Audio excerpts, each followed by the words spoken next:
കർത്താവ് നിങ്ങളോടുകൂടെ, അങ്ങേ ആത്മാവോടും കൂടെ. ലൂക്കായുടെ വിശുദ്ധ സുവിശേഷത്തിൽ നിന്നുള്ള വായന. കർത്താവേ, അങ്ങേക്ക് മഹത്വം. അക്കാലത്ത് യേശു ശിഷ്യരുടെ നേരെ കണ്ണുകൾ ഉയർത്തി അരുളി ചെയ്തു, ദരിദ്രരെ, നിങ്ങൾ ഭാഗ്യവാന്മാർ, ദൈവരാജ്യം നിങ്ങളുടേതാണ്. ഇപ്പോൾ വിശപ്പ് സഹിക്കുന്നവരെ, നിങ്ങൾ ഭാഗ്യവാന്മാർ, നിങ്ങൾ തൃപ്തരാക്കപ്പെടും. ഇപ്പോൾ കരയുന്നവരെ, നിങ്ങൾ ഭാഗ്യവാന്മാർ, നിങ്ങൾ ചിരിക്കും. മനുഷ്യപുത്രൻ നിമിത്തം മനുഷ്യർ നിങ്ങളെ ദ്വേഷിക്കുകയും പുറന്തള്ളുകയും അവഹേളിക്കുകയും നിങ്ങളുടെ പേരെ ദുഷിച്ചതായി കരുതി തിരസ്കരിക്കുകയും ചെയ്യുമ്പോൾ നിങ്ങൾ ഭാഗ്യവാന്മാർ. അപ്പോൾ നിങ്ങൾ ആഹ്ലാദിക്കുവിൻ, സന്തോഷിച്ച് കുതിച്ചു ചാടുവിൻ. സ്വർഗത്തിൽ നിങ്ങളുടെ പ്രതിഫലം വലുതായിരിക്കും. അവരുടെ പിതാക്കന്മാർ പ്രവാചകന്മാരോടും ഇപ്രകാരം തന്നെയാണ് പ്രവർത്തിച്ചത്. എന്നാൽ സമ്പന്നരെ, നിങ്ങൾക്ക് ദുരിതം, നിങ്ങളുടെ ആശ്വാസം നിങ്ങൾക്ക് ലഭിച്ചു കഴിഞ്ഞു. ഇപ്പോൾ സംതൃപ്തരായി കഴിയുന്നവരെ, നിങ്ങൾക്ക് ദുരിതം, നിങ്ങൾക്ക് വിശക്കും. ഇപ്പോൾ ചിരിക്കുന്നവരെ, നിങ്ങൾക്ക് ദുരിതം, നിങ്ങൾ ദുഃഖിച്ച് കരയും. മനുഷ്യരെല്ലാം നിങ്ങളെ പ്രശംസിച്ച് സംസാരിക്കുമ്പോൾ നിങ്ങൾക്ക് ദുരിതം. അവരുടെ പിതാക്കന്മാർ വ്യാജപ്രവാചകന്മാരോടും അങ്ങനെ തന്നെ ചെയ്തു. കർത്താവിൻ്റെ സുവിശേഷം. ക്രിസ്തുവേ, അങ്ങേക്ക് സ്തുതി. യേശു മിശിഹായിൽ ഏറ്റവും അധികം സ്നേഹിക്കപ്പെടുന്ന പ്രിയ മാതാപിതാക്കളെ, സഹോദരി സഹോദരങ്ങളെ, നമ്മൾ വായിച്ചു കേട്ട സുവിശേഷ ഭാഗം ലൂക്കായുടെ സുവിശേഷം 6-ാം അധ്യായം 20 മുതലുള്ള തിരുവചന ഭാഗങ്ങൾ. സുവിശേഷ ഭാഗ്യങ്ങൾ എന്ന പേരിലാണ് ഇതറിയപ്പെടുക. മത്തായിയുടെ സുവിശേഷത്തിൽ ഈശോയുടെ മലയിലെ പ്രസംഗത്തിലും ഈശോ ഈ അഷ്ടസൗഭാഗ്യങ്ങളെക്കുറിച്ച് പറയുന്നുണ്ട്. ദരിദ്രരായവർ ഭാഗ്യവാന്മാർ, വിശക്കുന്നവർ അവർ തൃപ്തരാക്കപ്പെടുമെന്നൊക്കെ. ലോകത്തിൻ്റെ ആ ഒരു സ്റ്റാൻഡേർഡ് അനുസരിച്ച് നോക്കിക്കഴിഞ്ഞാൽ ഈ വേദനകളൊന്നും ആരും ആഗ്രഹിക്കുന്നൊരു വേദനകളല്ല. അതേസമയത്ത് ഈശോ പഠിപ്പിക്കുന്ന കാര്യം, നിങ്ങൾ വിലപിക്കുന്നവരാണോ, നിങ്ങൾ ദരിദ്രരാണോ, വിശക്കുന്നവരാണോ, നിങ്ങൾ മറ്റുള്ളവരാൽ പരിത്യക്തരായവരാണോ, നിങ്ങളുടെ ജീവിതത്തിൽ നിങ്ങൾ ആശ്വാസം കണ്ടെത്തും. ഈശോ ഈ ഒരു കാര്യം പഠിപ്പിക്കുമ്പോൾ ഈശോയെ ശ്രവിച്ചിരുന്ന ആളുകൾ കടന്നുപോയിക്കൊണ്ടിരുന്ന ഒരു മാനസിക അവസ്ഥയും നമ്മൾ ശ്രദ്ധിച്ചാൽ നമുക്ക് മനസ്സിലാകും എന്തുമാത്രം സ്നേഹത്തോടെ കരുണയോടെയാണ് ഈശോ അവരോട് പെരുമാറിയത് എന്ന്. ഈശോയുടെ ജീവിതകാലത്ത് ആ രാജ്യം മുഴുവനും റോമാ സാമ്രാജ്യത്തിൻ്റെ ആധിപത്യത്തിലാണ്. അതുകൊണ്ട് അപ്രകാരമുണ്ടായിരുന്ന എല്ലാ നിയമങ്ങളും അവരെ ബാധിക്കുകയും സാധാരണ ആളുകളുടെ ജീവിതം വളരെ ദുഷ്കരമാവുകയും ചെയ്തു.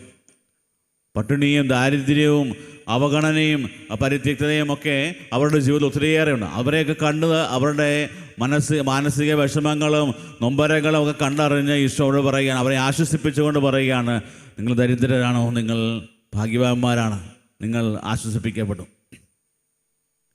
ഈശോ ഇത് പറയാനുള്ള പ്രധാന കാരണം, ഈശോ ഈ ലോകത്തിലേക്ക് വന്നത് തന്നെ മനുഷ്യൻ്റെ വേദനകൾ മനസ്സിലാക്കി അവനൊരു വലിയ ആശ്വാസമായിട്ട് മാറുവാനാണ്. അവന് രക്ഷയുടെ സുവിശേഷം പ്രഘോഷിക്കുവാൻ വേണ്ടിയാണ്. പ്രത്യാശയുടെ സുവിശേഷം അവനോട് പറഞ്ഞു വയ്ക്കാൻ വേണ്ടിയാണ്.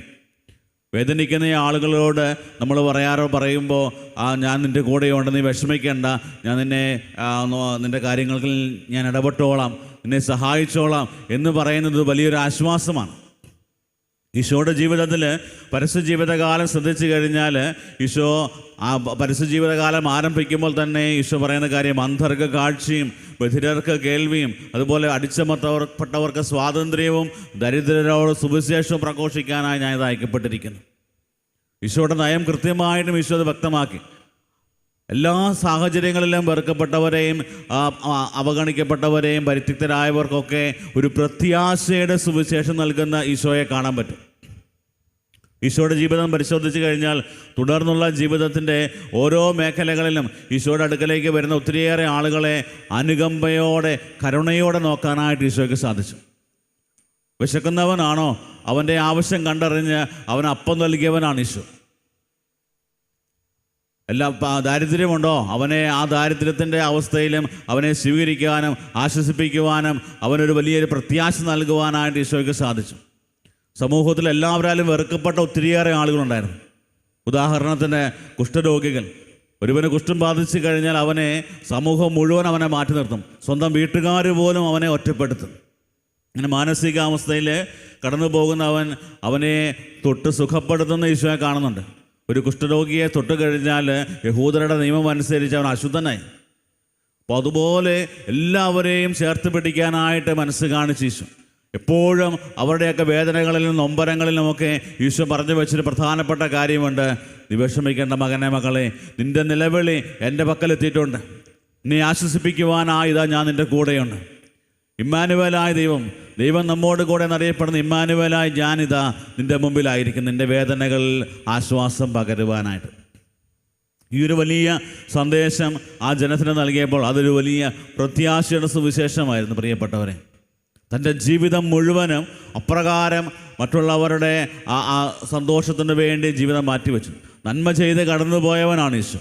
പ്രിയപ്പെട്ടവരെ, ഇന്ന് നമ്മൾ ഈ വചനഭാഗം നമ്മൾ ധ്യാനിക്കുമ്പോൾ നമ്മുടെയൊക്കെ ജീവിതത്തിലേക്ക് നമുക്ക് കൊണ്ടുവരാൻ പറ്റുന്ന ഒരു പ്രധാനപ്പെട്ട കാര്യം, ഈശോ ജീവിച്ചതുപോലെ, ഈശോ സഞ്ചരിച്ചതുപോലെ പോകുന്ന വഴികളിലും നമ്മളായിരിക്കുന്ന ഇടങ്ങളിലുമൊക്കെ പ്രത്യാശയുടെ, സ്നേഹത്തിൻ്റെ ഈ ഒരു സുവിശേഷം പ്രഘോഷിക്കുവാൻ, ജീവിച്ച് കാണിക്കുവാൻ നമുക്ക് സാധിക്കും. നമ്മുടെ മുമ്പിലുള്ള ഒരു വലിയ ഒരു വെല്ലുവിളി ഇത് തന്നെയാണ്. നമ്മൾ വിശ്വസിക്കുന്ന, നമ്മൾ കേട്ട ഈ വചനഭാഗം അത് ജീവിക്കുവാനായിട്ട് വചനം നമ്മളോട് ആഹ്വാനം ചെയ്യുകയാണ്. പ്രത്യാശയില്ലാത്തവരെ പോലെയല്ല, മറിച്ച് കൂടുതൽ പ്രത്യാശയുടെ ദൈവത്തിൽ ആശ്രയിച്ച് ജീവിക്കുന്നവർ. തിരുവചനം സങ്കീർത്തനങ്ങളിലുടനീളം നമ്മൾ കാണുന്ന കാര്യമാണ്, ദൈവത്തിൽ ആശ്രയിക്കുന്നവൻ ഭാഗ്യവാൻ. മനുഷ്യനിൽ ആശ്രയം വയ്ക്കുന്നതിനേക്കാൾ നല്ലത് ദൈവത്തിൽ ആശ്രയം വയ്ക്കുന്നതാണെന്നും ദൈവത്തിൽ ആശ്രയം വയ്ക്കുന്നവൻ ഭാഗ്യവാനാണെന്നുള്ള കാര്യവും വചനം പഠിപ്പിക്കുന്നുണ്ട്. നമ്മുടെയൊക്കെ വേദനകളുടെയും നൊമ്പരങ്ങളുടെയും പ്രതിസന്ധികളുടെയും നമ്മളെയൊക്കെ പരിത്യക്തരാകുന്ന സാഹചര്യങ്ങളുടെ നടുവിലും ദൈവത്തിൽ ആശ്രയിക്കാൻ നമുക്ക് സാധിക്കുന്നുണ്ടോ, അവിടെ ദൈവം തരുന്ന വലിയ ആശ്വാസം കണ്ടെത്തുവാനായിട്ട് സാധിക്കും. ഇതിൻ്റെ മറ്റൊരു വശം കൂടെ ഈശോ സുവിശേഷത്തിൽ പറഞ്ഞു വയ്ക്കുന്നുണ്ട്. അതായത് എല്ലാ സുഖ സൗകര്യങ്ങളും ഉള്ളവരുടെയൊക്കെ ജീവിതത്തിൽ സംഭവിക്കാൻ പറ്റുന്ന ഒരു പ്രധാനപ്പെട്ട ഒരു അപകടം കൂടെയാണ് ഈശോ പറഞ്ഞു വയ്ക്കുക. അതായത് സമ്പത്തുള്ളവരെല്ലാവരും വിലപിക്കുമെന്നല്ല പറഞ്ഞു വയ്ക്കുന്നത്, പക്ഷേ അതിനേക്കാളും ഉപരിയായിട്ട് ആ ഒരു സാഹചര്യത്തിൽ ചിലപ്പോൾ സംഭവിക്കാവുന്ന ഒരു അപകടത്തെക്കുറിച്ചും ഈശോ പറഞ്ഞു വയ്ക്കുകയാണ്. നമ്മുടെയൊക്കെ ജീവിതത്തിൻ്റെ കുറച്ച് പഴയ ജീവിതകാലത്തിലേക്ക് നോക്കിക്കഴിഞ്ഞാൽ ഒത്തിരി കാര്യങ്ങളൊന്നുമില്ലെങ്കിലും അധികം നമുക്കും ഈ യഹൂദര് അനുഭവിച്ചിരുന്ന അതേ അവസ്ഥകളിലൂടെയൊക്കെ നമ്മളും കടന്നു പോയിട്ടുണ്ട്. പട്ടിണിയുണ്ടായിരുന്നോ? പട്ടിണിയുണ്ട്, ഇപ്പോഴും ഉണ്ട്. ദാരിദ്ര്യം ഉണ്ടായിരുന്നോ? ഒത്തിരി ആളുകളാൽ പരിത്യക്തപ്പെട്ട അവസ്ഥയുണ്ടായിരുന്നു. അതുപോലെ തന്നെ നമ്മളും ഒരു സാമ്രാജ്യത്തിൻ്റെ കീഴിൽ സ്വാതന്ത്ര്യമില്ലാതെയൊക്കെ ജീവിച്ചിട്ടുണ്ട്. അന്നത്തെ കാലത്തെ സാഹചര്യങ്ങളിലൊക്കെ നമ്മൾ കടന്നുപോയ വേദനകളും നൊമ്പരങ്ങളും ഒക്കെ അറിയാം.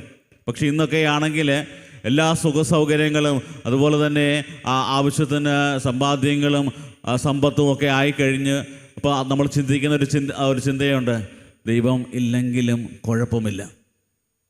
അങ്ങനെ ഒരു ചിന്തയിലേക്ക് പോകാനായിട്ട് നമ്മുടെ സാഹചര്യങ്ങൾ നമ്മളെ ഒരുക്കുമ്പോൾ വചനം നമ്മളെ പഠിപ്പിക്കുന്ന കാര്യം, നമ്മൾ പലപ്പോഴും നമ്മുടെ ജീവിതത്തിൻ്റെ അവസാന നിമിഷങ്ങളിൽ വിലപിക്കേണ്ടതായിട്ട് വരും. കാരണം ദൈവം നൽകുന്ന വലിയ ഒരു സൗഭാഗ്യം വേണ്ടെന്ന് വെക്കുമ്പോൾ നമ്മൾ വിലപിക്കേണ്ടതായിട്ട് വരും. പ്രിയപ്പെട്ടവരെ, ഇന്ന് ഈ പരിശുദ്ധ കുർബാനയിൽ പ്രാർത്ഥിക്കുമ്പോൾ, ധ്യാനിക്കുമ്പോൾ നമുക്കും ചിന്തിക്കാവുന്ന പ്രധാനപ്പെട്ട ഒരു കാര്യം, ദൈവം നമ്മുടെയൊക്കെ ജീവിതത്തിലേക്ക് ഇത്രമാത്രം സൗഭാഗ്യങ്ങൾ നൽകുമ്പോൾ അതിന് ദൈവത്തിന് നന്ദി പറഞ്ഞുകൊണ്ട് നമ്മുടെ ജീവിതത്തിൻ്റെ ഓരോ നൊമ്പരപ്പെടുത്തുന്ന ഭാരപ്പെടുത്തുന്ന അവസ്ഥകളിലൂടെ കടന്നു പോകുമ്പോഴും ദൈവത്തിൽ ആശ്രയിച്ച് നമ്മളെ ഓരോരുത്തരെയും നമ്മുടെ നിലവിളി കേട്ട് നമ്മളെ അനുഗ്രഹിക്കുന്ന, നമ്മുടെ ജീവിതത്തിലേക്ക് നിരാശയിലേക്ക് പോകാൻ സാധ്യതയുള്ള സാഹചര്യങ്ങളിലും പ്രത്യാശ നൽകുന്ന ആ ഈശോയുടെ ആ ഒരു സുവിശേഷം നമ്മുടെ ജീവിതത്തിൽ ഏറ്റെടുത്ത് അത് ജീവിക്കാനായിട്ട് നമ്മൾ പരിശ്രമിക്കുമ്പോൾ നമ്മുടെ ജീവിതങ്ങൾ ധന്യമായിട്ട് മാറും. ഇന്ന് ഈ പരിശുദ്ധ കുർബാനയിൽ ഈ ഒരു വലിയ കൃപ ലഭിക്കുവാനായിട്ട് നമുക്ക് ആഗ്രഹിച്ച് പ്രാർത്ഥിക്കാം. നമ്മുടെ കുടുംബങ്ങളിലും നമ്മുടെ ചുറ്റും നമ്മുടെ ജോലി മേഖലകളിലുമൊക്കെ നമ്മൾ പോകുന്ന സ്ഥലങ്ങളിലെല്ലാം കർത്താവിൻ്റെ ഈ ഒരു വലിയ സുവിശേഷം, സ്നേഹത്തിൻ്റെയും പ്രത്യാശയുടെയും സുവിശേഷം പകർന്നു കൊടുക്കുന്നവരായിട്ട് മാറുവാനായിട്ടുള്ള കൃപ ലഭിക്കുവാനായിട്ട് ആഗ്രഹിച്ച് നമുക്ക് പ്രാർത്ഥിക്കാം. ദൈവം നമ്മളെ ഓരോരുത്തരെയും സമർത്ഥമായി അനുഗ്രഹിക്കട്ടെ. ആമേൻ.